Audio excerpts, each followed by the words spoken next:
We know our city is facing an uphill battle in the fight against violent crime during a time when the obstacles are never ending. So what are the options? What should we be doing to build a better Louisville? Shay McAllister turned to the experts to find out.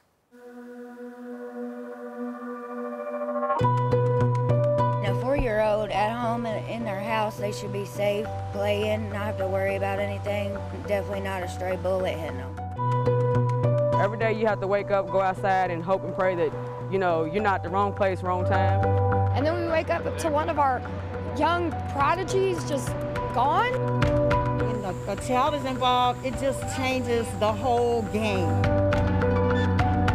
No one can turn a blind eye to this issue. They can't do it.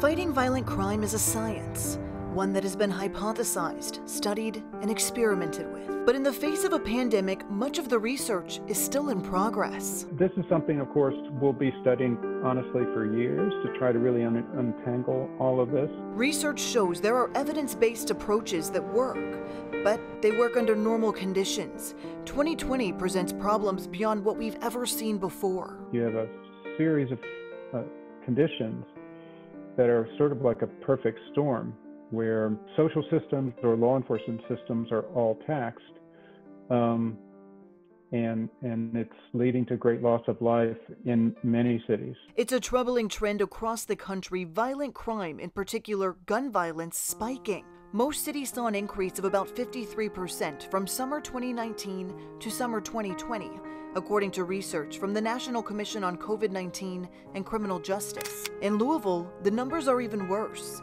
Homicides are up by 81%, according to LMPD. Just with the proliferation of the sheer number that we've had, obviously has put a burden on us. Law enforcement is stretched to the limits as social services are cut back or canceled altogether.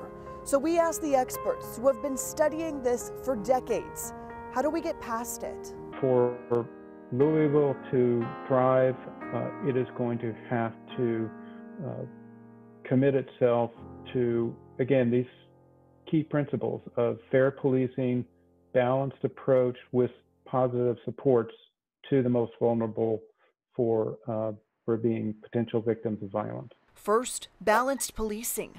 Experts explain this comes from pointed efforts, like deterrence programs that target the few people in a community engaging in violence.